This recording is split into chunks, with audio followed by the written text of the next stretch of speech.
Outer toll golmaal నెలకు 40 కోట్ల income వస్తున్నట్టు గతంలో ఈగల్ సంస్థ రిపోర్ట్.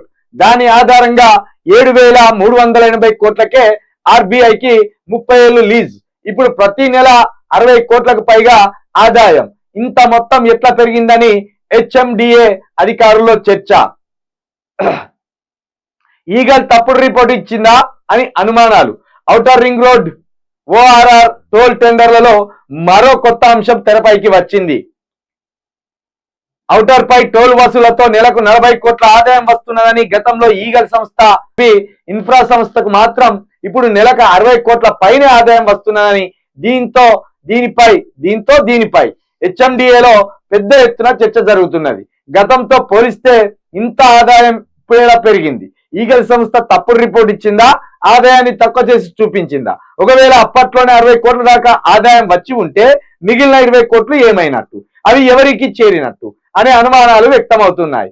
గత బీఆర్ఎస్ ప్రభుత్వం కేవలం 7,380 కోట్లకే 30 ఏళ్ల పాటు ఔటర్ ను ఐఆర్బి ఇన్ఫ్రాకు లీజ్ ఇవ్వడంపై గతంలోనే విమర్శలు రాగా ఇప్పుడు ఔటర్ టోల్ ఆదాయం భారీగా పెరగడంతో టెండర్లపై మరోసారి చర్చ నడుస్తున్నది. మొత్తానికి ఔటర్ టోల్ వసూలు నెలకు 60 కోట్లు వచ్చేదాట.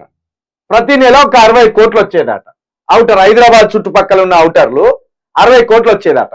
కానీ 40 కోట్లకే చూపించినట్టు వెలుగు పేపర్ అయిన ఒక వార్త రాసుకొచ్చింది. ఈ వార్త ఎక్కడ ఉండదు, మళ్ళీ ఏ పేపర్లో ఉండదు, వీడు ఒక్కడే రాసుకొస్తాడు.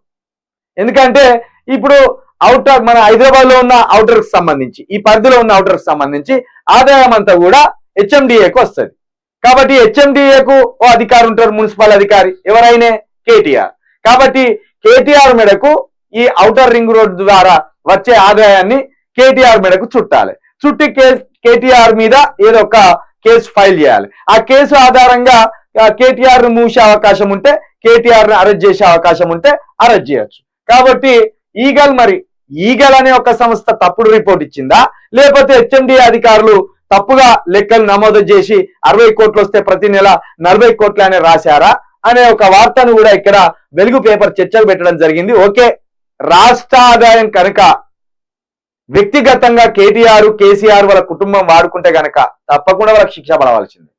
ఎందుకంటే హరీష్ రావే అనేక సందర్భాల్లో అన్నాడు, మేము 1 రూపాయి తిన్నా ఈ తెలంగాణ రాష్ట్ర ఖజానాను మేము లూటీ చేస్తే మా మీద చర్యలు తీసుకోండి, దేనికంటే దానికి రెడీ అన్నాడు. కాబట్టి రాష్ట్ర సంపదను ఏ రాజకీయ నాయకుడు కొల్లగొట్టినా వాడు ఖచ్చితంగా నేరస్తుడే, దాంట్లో ఎలాంటి సందేహం లేదు. కాకపోతే ఇవన్నీ కూడా కోర్టుల ద్వారా బయటపడాలి. ఎందుకంటే ప్రాథమికంగా ఎవరి మీదనైనా నిందలేయవచ్చు, అప్పటి వరకు నిందితుడుగానే ఉంటారు. నిందితుడు కాస్త ముద్దాయి అయినప్పుడే దానికి నేరం జరిగినట్టు రుజువైతుంది.